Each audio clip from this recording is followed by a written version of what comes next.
जादुई चिड़िया। चारू अपनी दादी के साथ एक टूटी फूटी झोपड़ी में रहती थी। दादी दूसरों के घर में काम करती थी और उसी से अपना और चारू का खर्च चलाती थी। उनकी झोपड़ी के बाहर ही एक छोटा सा आंगन था जिसमें एक पारिजात का पेड़ था। चारू को पारिजात के फूल बेहद पसंद थे। वो सुबह उठते ही पेड़ के नीचे से नारंगी और सफेद रंग के फूल चुनती और पेड़ के नीचे सफाई करती थी। वो पेड़ उसकी चाची और उसके घर के बीच में था। चाची बहुत ही तेज तराई थी। चाची की अच्छी आमदनी थी, पर वो लोग चारू और उसकी दादी की कोई मदद नहीं करते थे। एक बार चारू की तबीयत खराब हो गई।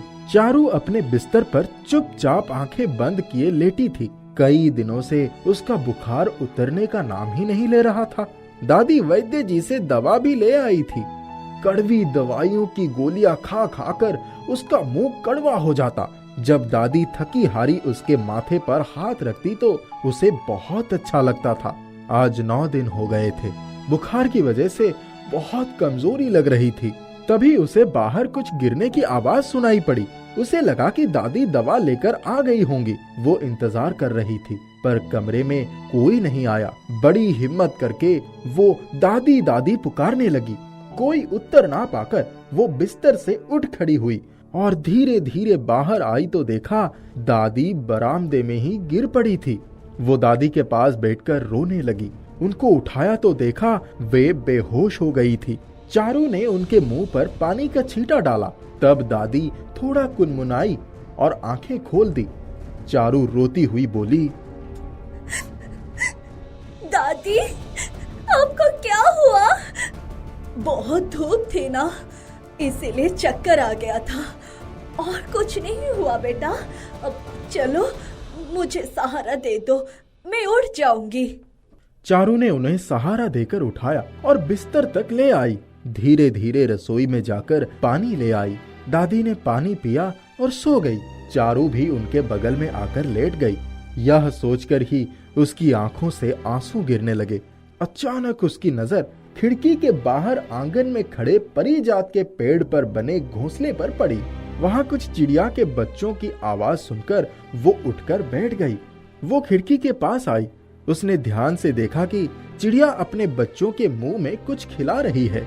ये दृश्य देखकर वो खुश हो गई और खिड़की के पास ही जाकर खड़ी हो गई। वो धीरे धीरे रसोई में से एक कटोरी पानी और एक कटोरी में कुछ दाल के दाने ले आई। वो कटोरियां उसने खिड़की पर रख दी और चुपचाप आकर लेट गई। अचानक चिड़िया घोंसले से निकलकर खिड़की से भीतर आकर पूरे कमरे में चक्कर लगाने लगी। जैसे ही उसने कटोरी देखी, वो दाने की कटोरी पर बैठकर ची ची ची करने लगी। ऐसा लग रहा था कि वो अपने बच्चों को बुला रही है। अचानक सभी बच्चे फिर से नीचे आ गए और बैठकर दाने चुगने लगे। चारू ने दादी को कोहनी से धीरे से जगाया और इशारे से सब कुछ दिखाया। दादी के चेहरे पर मुस्कान आ गई। चिड़ियों ने पानी पिया और ढेर सारे दाने कटोरी के आसपास बिखरा दिए। फिर उड़कर घोंसले में चले गए। चारू और दादी चुपचाप सब कुछ देखती रहीं। चारू जब उठी तो उसे लगा कि उसके शरीर में नई फुर्ती का संचार हो गया। वो धीरे धीरे उठकर रसोई में गई और खाना निकाल कर लाई। दादी से बोली, दादी, चलो खाना खाते हैं। दादी उठकर बैठ गई और बोली, अरे बेटा, तू क्यों उठी? मैं आ रही थी। दादी, मैं बिल्कुल ठीक हूँ। ऐसा लग रहा है जैसे कोई जादू हो गया है। अरे वाह, ये तो बड़ी अच्छी बात है। चलो खाना खा लेते हैं। अब चारू रोज कटोरी में दाल के दाने और पानी पेड़ के नीचे रख देती थी। चिड़िया के बच्चे आते और दाल के दाने खाकर पानी पीकर चले जाते। बिखरे हुए दाने चारू बड़ी खुशी खुशी साफ कर देती। जब उसकी तबीयत बिल्कुल ठीक हो गई तो उसने सोचा, घोंसले में ये चिड़िया क्या रखती होगी? देखूं तो सही। वो पेड़ के नीचे एक ऊंचा सा स्टूल रखकर पैर उचकाकर देखने लगी। उसने देखा कि घोंसले में बहुत गंदगी थी। ढेर सारे कपड़ों के चीथड़े और लकड़ी के तिनकों से उसमें से अजीब सी महक आ रही थी।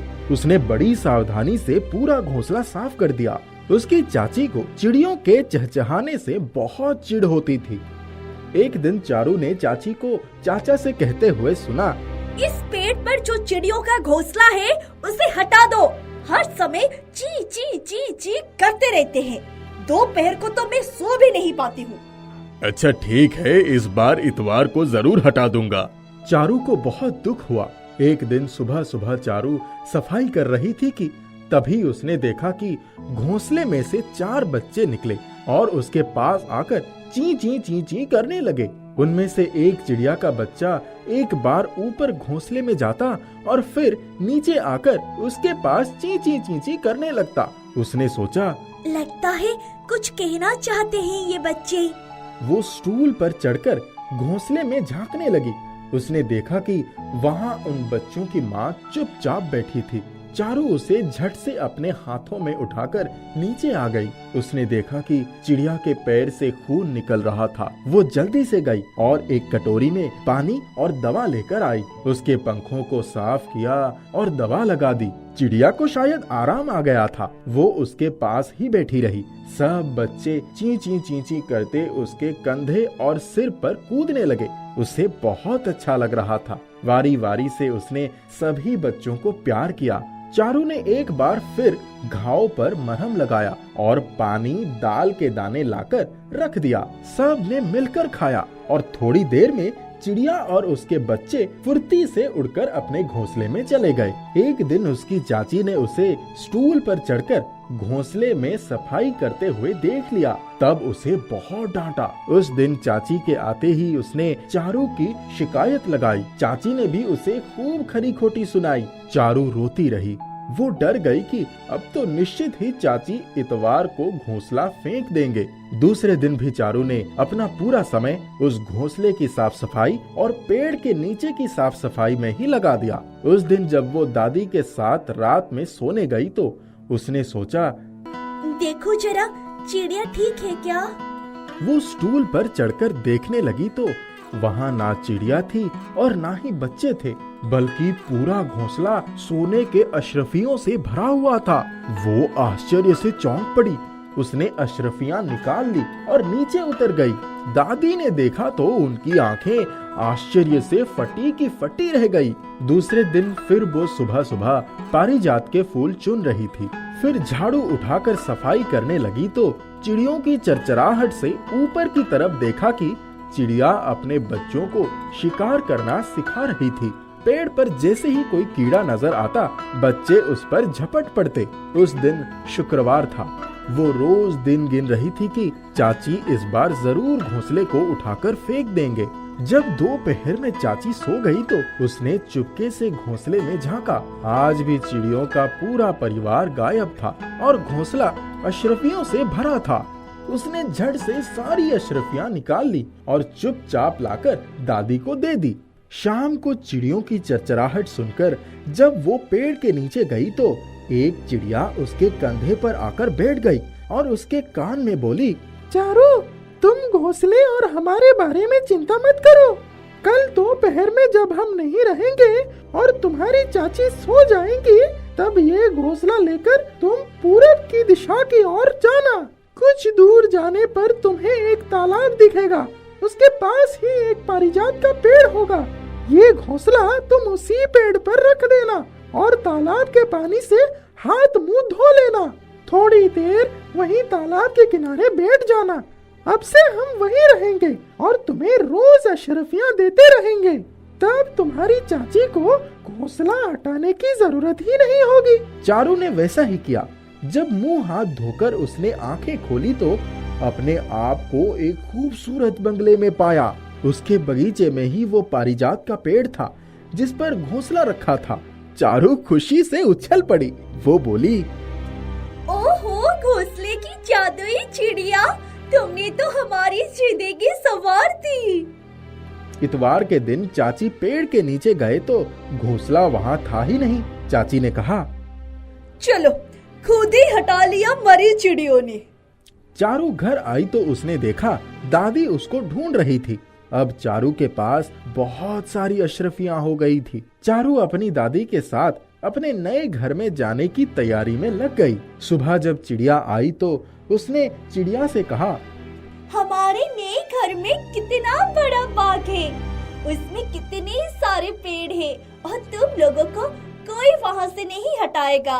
तुम्हारा ही दिया हुआ सब कुछ है ये। चिड़िया उसके कंधे पर आकर बैठ गई। चाची ने जब उनको झोपड़ी खाली करते हुए देखा तो बड़ी उत्सुकता से पूछी, अब कहाँ रहोगे तुम लोग? कहीं भी रह लेंगे, पर आपसे दूर रहेंगे। चारू दादी के साथ अपने बड़े से घर में आ गई। उनके पास अब पैसे, रुपए, नौकर, चाकर, गाड़ी, मोटर सब कुछ था। घोंसले की जादुई चिड़ियों ने उन्हें सब कुछ दे दिया था।